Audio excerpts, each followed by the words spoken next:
Hi friends, welcome to DS and TET rapid revision classes. ఈరోజు మన topic ఏంటంటే TET and డిఎస్సిలో ఏ విధంగా చదివితే మనం ఎక్కువ మార్క్స్ సాధించగలం అనే టాపిక్ మనం ఎక్స్ప్లెయిన్ చేసుకుందాము. ప్రీవియస్ టెట్లో నాకు కూడా ఫస్ట్ 85 మార్క్స్ వచ్చాయండి. నేను ఈ ప్యాటర్న్ ఫాలో అయ్యాను కాబట్టి నాకు ఇప్పుడు 120 మార్క్స్ వచ్చాయి టెట్లో. అది ఏ విధంగానో చూద్దాం. First point is syllabus paper. మనం ఏ కాంపిటేటివ్ ఎగ్జామ్కి ప్రిపేర్ అయినా మన దగ్గర ఫస్ట్ ఉండాల్సింది సిలబస్ పేపర్. ఎందుకంటే క్వశ్చన్ పేపర్లో ఉన్న టాపిక్స్ అన్నీ సిలబస్ పేపర్లో ద్వారానే ఇస్తారు కాబట్టి మనం ఫస్ట్ గ్యాదర్ చేసుకోవాల్సింది సిలబస్ పేపర్. నెక్స్ట్ మనం ప్రిపేర్ అయ్యేది టెట్ అండ్ డిఎస్సికి కాబట్టి వాటికి సంబంధించిన బుక్స్ ఎక్కడ దొరుకుతాయి అంటే మన గవర్నమెంట్ టెక్స్ట్ బుక్స్, గవర్నమెంట్ స్కూల్లోనున్న టెక్స్ట్ బుక్స్ మనం గ్యాదర్ చేసుకోవాలి. ఎందుకంటే టెట్లో ప్రతి line to line bit government text book నుండే వస్తుంది కాబట్టి మనం ప్రభుత్వ పాఠశాలలోనున్న టెక్స్ట్ బుక్స్ని గ్యాదర్ చేసుకొని పూర్తిగా చదువుకోవాలి. Third point is previous papers. అంటే మనం టెక్స్ట్ బుక్స్ గ్యాదర్ చేసుకున్న తర్వాత మనం దేనికి ప్రిపేర్ అవుతున్నాం, టెట్కి డిఎస్సి కాబట్టి ప్రీవియస్ ఎటువంటి పేపర్స్ ఏ విధంగా క్వశ్చన్స్ వచ్చాయి, మా టెక్స్ట్ బుక్స్ నుండి వచ్చినాయా మరి వేరే వాటి దగ్గర నుండి వచ్చాయా అనేది మనం ఒకసారి చెక్ చేసుకోవాలి. అంటే ప్రీవియస్ పేపర్స్ నుండి క్వశ్చన్స్ ఏ విధంగా వచ్చాయి అనేది మనం చూసుకోవాలి ఖచ్చితంగా. మనం ఫస్ట్ టెక్స్ట్ బుక్ రీడ్ చేసే వాళ్ళు పర్ఫెక్ట్గా 4 or 5 టైమ్స్ చదవాలి. ఇలా చదివితేనే బుక్లోనున్న టాపిక్ కంటెంట్ క్లియర్గా అర్థమవుతుంది. 4 or 5 టైమ్స్ చాలా టైం వేస్ట్ అవుతుంది అని అనుకోకండి. ఫస్ట్ టైం చదివితే ఎక్కువ టైం పడుతుంది ఖచ్చితంగా. 3-4 టైమ్స్ చదివితే టైం సేఫ్ అవుతుంది. ఫస్ట్ టైం చదివినప్పుడు 5 hours పడితే తర్వాత 2 hours బుక్ మొత్తం చదివేయగలుగుతారు. ఎందుకంటే ఫస్ట్ టైం ఏదైనా హార్డే ఉంటుంది, మెల్లిమెల్లిగా చదవడం వల్ల ఎక్కువ టైం పడుతుంది. మనం చదవగా అది తక్కువ టైం కుదించి మనం ఎక్కువసార్లు చదవడం వల్ల ఆ టాపిక్ అనేది మనకు అర్థమయ్యి మనకు తక్కువ టైం పడుతుంది. కాబట్టి వీలైనన్ని ఎక్కువసార్లు చదవండి ఒకే బుక్ని. చదివేటప్పుడు బుక్లో అండర్లైన్ చేస్తూ చదవండి లేదా నోట్స్ ప్రిపేర్ చేసుకోండి. బుక్లో అండర్లైన్ చేయండి, నెక్స్ట్ నోట్స్ ప్రిపేర్ చేసుకోండి. ఇలా నోట్స్ ప్రిపేర్ చేసుకోవడం వల్ల కంటెంట్ మొత్తం షార్ట్ అవుతుంది. అంటే టెక్స్ట్ బుక్లో కొంచెం లెంతీగా ఉంటే మన నోట్స్ ప్రిపేర్ చేసుకోవడం వల్ల కొంచెం ఈజీగా అర్థమవుతుంది, షార్ట్కట్లో ఉంటుంది. ఇలా ఈజీగా అర్థం కావడం వల్ల మనకు టైము సేఫ్ అవుతుంది, నెక్స్ట్ సబ్జెక్ట్ చదవడానికి ఈజీగా అయిపోతుంది కదా. Fourth point is notes preparation. Next ఒక బుక్ని వీలైనన్ని సార్లు ఎక్కువ సార్లు చదివి అవగాహన చేసుకోండి. అంటే ఒక టెక్స్ట్ బుక్ రీడ్ చేశాక వీలైనన్ని ఎక్కువ సార్లు చదవండి, వాటిని పూర్తిగా క్షుణ్ణంగా అర్థమయ్యేటట్టు చదవండి. ఇప్పుడు ఎగ్జాంపుల్ మనం 7th class text book read చేస్తున్నాం అనుకోండి, అందులో ఎక్కడి నుండి ప్రశ్నలు వస్తున్నాయి అని తెలియడానికి మనము ప్రీవియస్ పేపర్స్ చూడడం వల్ల బిట్స్ ఎక్కడి నుండి వస్తున్నాయో అర్థమవుతుంది. అంటే మనము గత ప్రశ్నలు పరిగణనలోకి తీసుకొని చదవాలి ఖచ్చితంగా. అంటే మనం చదివింది 100% చదివామా లేదా అనేది మనకు తెలుస్తుంది. టెక్స్ట్ బుక్లో క్వశ్చన్ ఫార్మేషన్ కూడా ఎలా ఉంది, ఎక్కడి నుండి వస్తుందో కూడా మనకు అర్థమవుతుంది. తెలుగు టెక్స్ట్ బుక్ చాలా వరకు బిట్స్ అంటే పాఠం చివరి అర్థాలు, నానార్థాలు, పర్యాయ పదాలు ఇస్తారని అనుకుంటాం, అవే చదువుతాం. నేను ఫస్ట్ అటెంప్ట్లో అలాగే చదివాను, కానీ ఎగ్జామ్లో లెసన్ నుండి ఇచ్చారు. నేను బుక్ మొత్తం బిట్స్ చేశాను కానీ లెసన్ ప్రిపేర్ కాలే కాబట్టి నాకు ఫస్ట్ 85 వచ్చాయండి. నెక్స్ట్ టైం బిట్స్తో పాటు ప్రతి లెసన్ లైన్ టు లైన్ చదివాను. అప్పుడు ఉపవాచకం నుండి కూడా బిట్స్ వచ్చాయండి. అంటే ఎగ్జాంపుల్ మొన్న 2026 జనవరి టెట్లో ఏ విధంగా ఇచ్చారంటే పివి నరసింహం గారి కలం పేరు అడిగారు. అతని కలం పేరు విజయ, అది ఉపవాచకం నుండే వచ్చింది బిట్. నెక్స్ట్ ఆరుట్ల కమలాదేవి గారి అసలు పేరేంటి, ఇలా మొత్తము అంటే టెక్స్ట్ బుక్ కంటెంట్ మొత్తం అట్ట పేజ్ నుండి కూడా ఇచ్చారండి డిఎస్సిలో. ఇది అంటే మనం టెక్స్ట్ బుక్ మన ప్రభుత్వ పాఠశాల యొక్క బుక్ ఎంత ప్రామాణికమో అర్థమవుతుంది. అట్ట పేజ్ నుండి లాస్ట్ చివరి దాకా కూడా మనం చదవాలి. అంటే అట్ట పేజీ ఎలా ఇస్తారు క్వశ్చన్ అని మీకు అనుకోవచ్చు. అంటే 7th క్లాస్ టెక్స్ట్ బుక్ పేరేంటి అంటే నవవసంతం 2 అన్నట్టు. 6th క్లాస్ టెక్స్ట్ బుక్ పేరు నవవసంతం 1 అని ఉంటుంది, 7th క్లాస్ బుక్ పేరు నవవసంతం 2 అని ఉంటుంది. ఆ విధంగా అటువంటి బిట్స్ కూడా ఇచ్చారు డిఎస్సిలో. నెక్స్ట్ మీరైతే వేరే వాళ్ళు ఏ విధంగా చదువుతున్నారో మీకు అవసరం లేదండి. వాళ్ళు ఏ విధంగా చదివినా మీరు పట్టించుకోవద్దు. మీరు టెక్స్ట్ బుక్కే చదవండి. వాళ్ళు మెటీరియల్ చదివినా కూడా, వాళ్ళ మెటీరియల్ చదివినది అయిపోయింది, నేను తెలుగు టాపిక్ మొత్తం చదివేసా అని అన్నా కూడా మీరు పట్టించుకోకండి వేరే వాళ్ళది. మీ కంటెంట్, మీ టెక్స్ట్ బుక్స్, మీ నోట్స్ అంతే. వేరే వాళ్ళది మీరు పట్టించుకోకండి. కావాలంటే మీకన్నా కొంచెం ఎక్కువ మార్క్స్ వచ్చిన వాళ్ళు ఖచ్చితంగా టెక్స్ట్ బుక్ చదివిన వారికే ఎక్కువ మార్క్స్ వస్తాయి. వాళ్ళ నోట్స్ చూడండి, వాళ్ళ నోట్స్ చూసి ఒకసారి అర్థం చేసుకొని మీరు కూడా అలాగే నోట్స్ తయారు చేసుకోండి తప్ప వాళ్ళు వేరే చదువుతున్నారు, వేరే మెటీరియల్ చదువుతున్నారు, నేను అదే చదువుతా, దీనికి టైం వేస్ట్ అవుతుంది అని అట్లా మాత్రం అనుకోకండి. ఎంత టైం ఉన్నా కానీ మీరు టెక్స్ట్ బుక్నే వదలకండి, టెక్స్ట్ బుక్కే చదవండి. ఓకేనా? టెక్స్ట్ బుక్ లెంతీగా ఉంది అని మాత్రం అస్సలు స్కిప్ చేయకండి. కొంచెం మీకన్నా ఎక్కువ మార్క్స్ తెచ్చిన వాళ్ళ నోట్స్ చూడండి ఖచ్చితంగా. టెక్స్ట్ బుక్ బేస్డ్ నోట్సే ఉంటుంది కదా, అంటే ప్రజెంట్ జాబ్ వచ్చిన వాళ్ళు కూడా ఇదే చెప్తుంటారు. ఎందుకంటే టెక్స్ట్ బుక్ చదివే వాళ్ళు కూడా జాబ్ తెచ్చుకుంటారు. కాబట్టి నేను కూడా చాలా ఇంటర్వ్యూస్ కూడా చూశాను, జాబ్ వచ్చిన వాళ్ళే టెక్స్ట్ బుక్ చదవడం వల్లనే ఇది సాధ్యమైంది అని చెప్తారు ఖచ్చితంగా.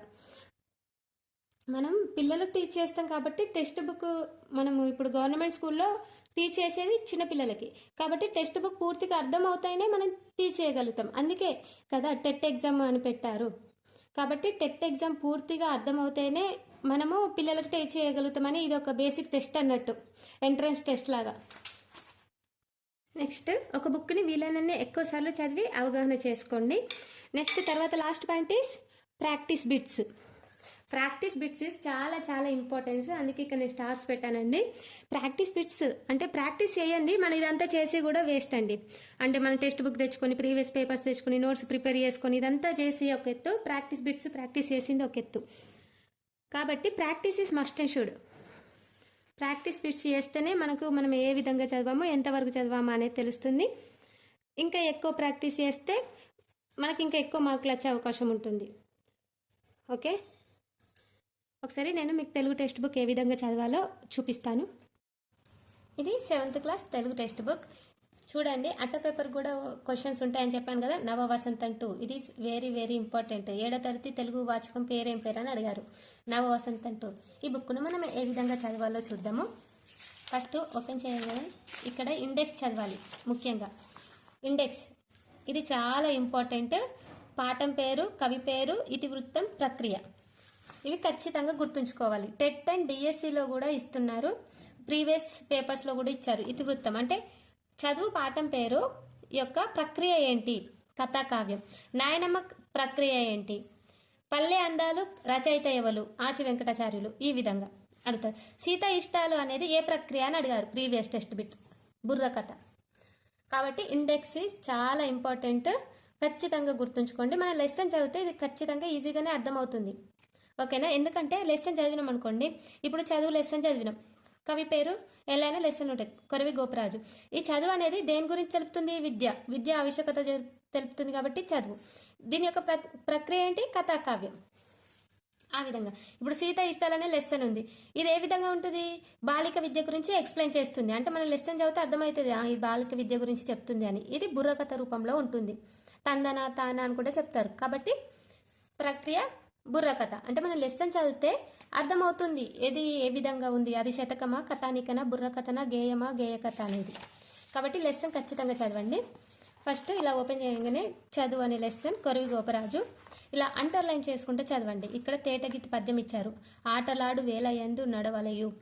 ఇదే అంటే ఇది కూడా ఇంపార్టెంట్. ఫస్ట్ ఏది ఉన్నా కూడా ఇంపార్టెంట్ అండి. లైన్గా చదువుకుంటూ వెళ్ళండి, గుర్తుంచుకోండి. ఇది మనము ఘన విభజన చేస్తే తేటగీతే అని మనకు అర్థమవుతుంది ఎలాగైనా. నెక్స్ట్ పాఠం యొక్క నేపథ్యం, ఉద్దేశం, కథాకావ్యం, ప్రక్రియ, కవి పరిచయం. కవి పరిచయంలో తల్లిదండ్రుల పేర్లు, అతని రచనలు, అతను బిరుదు, దాని ప్రత్యేకత ఏంటి, ఇవన్నీ కూడా చదవాలి. నేను ఈ విధంగా చదువుకుంటూ అండర్లైన్ చేసుకునేదాన్ని. పద్యం కూడా అందులో అర్థాలు ఉంటాయి కదా, అర్థాలు కూడా రాసేదాన్ని. బిట్స్ లాస్ట్కి బిట్స్ కూడా చేయాలి. బిట్స్ చేయడం వల్లనే మనకు కొంచెం ఎక్స్ప్లెయిన్ అవుతుంది, అవగాహన కూడా అవుతుంది, ప్రాక్టీస్ అవుతుంది. నెక్స్ట్ నాయనమ్మ. ఇప్పుడు నాయనమ్మ 4 letters, కథానిక 4 letters. ఈ విధంగా ఎలానైనా మనకు గుర్తుండేటట్టు కోడ్స్ పెట్టుకోండి. టెక్స్ట్ బుక్ చదివేటప్పుడు ఖచ్చితంగా లెసన్ అయితే చదవండి, మిస్ చేయకండి. ఇప్పుడు ఇక్కడ లెసన్లో రవి నాయనమ్మకు మందులు ఇస్తూ సేవలు చేస్తుండేవాడు. రవి సేవలు చేసుకున్న కొద్దీ శేఖర్ కోపం పెరిగేది. ఎవరు సేవలు చేసేవారు, ఎవరికి కోపం పెరిగేది. ఈ విధంగా మనం లైన్ టు లైన్ చదివితేనే అర్థమవుతుంది. బిట్స్ అయితే ఖచ్చితంగా ప్రాక్టీస్ చేయండి.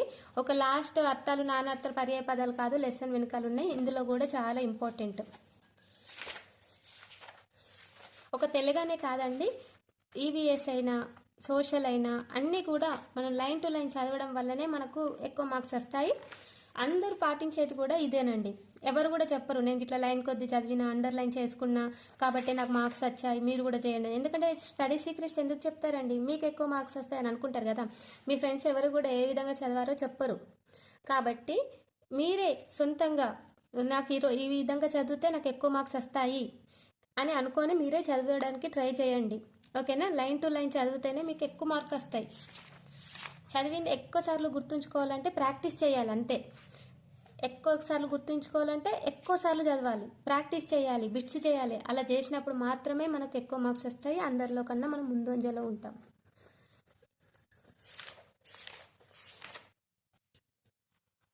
ఒక బుక్ని మనము క్షుణ్ణంగా చదివితేనే మనకు ఆ బుక్లో ఉన్న మ్యాటర్ అర్థమవుతుందండి.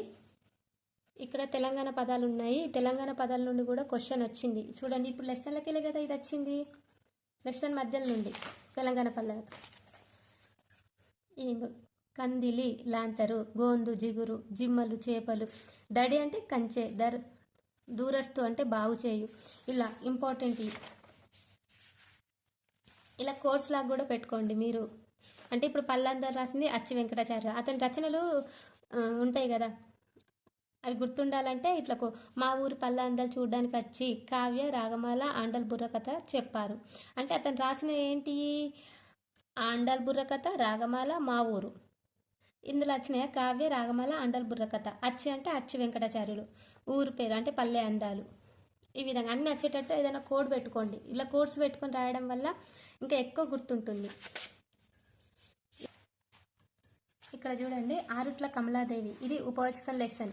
ఇక్కడ నుండి కూడా బిట్స్ ఇచ్చారండి. ఏ బిట్ ఇచ్చారంటే ఇక్కడ చూడండి, ఆరుట్ల కమలాదేవి యాదాద్రి జిల్లా ఆరేలు మండలం మంతపూర్ గ్రామంలో పుట్టింది. పుట్టినప్పుడు ఆమె తల్లిదండ్రులు ఆమెకు రుక్మిణి అని పేరు పెట్టారు. ఈ బిట్ వచ్చింది, రుక్మిణి. ఆమె అసలు పేరేంటి? ఆరుట్ల కమలాదేవి యొక్క అసలు పేరేంటి? రుక్మిణి. అది ఎక్కడి నుండి వచ్చింది? ఈ లైన్ నుండి వచ్చింది. అంటే మనం లెసన్ మొత్తం చదివితేనే కదా మనకు అక్కడ టెట్లో బిట్ వచ్చింది. కాబట్టి text book is must and should. ఎవరు కూడా టెక్స్ట్ బుక్ని స్కిప్ చేయకండి. ఓకేనా? ఎవరు కూడా ఈ పాయింట్స్ మాత్రం మర్చిపోకండి. First syllabus paper, government text books, previous papers, notes preparation, after practice bits. ఇది మనకు ఎక్కువ మార్కులు రావడానికి ప్రిపరేషన్ స్ట్రాటజీ. కాబట్టి దీన్ని మాత్రం మిస్ చేయకండి. Syllabus paper, government text books, previous papers, notes preparation, practice bits.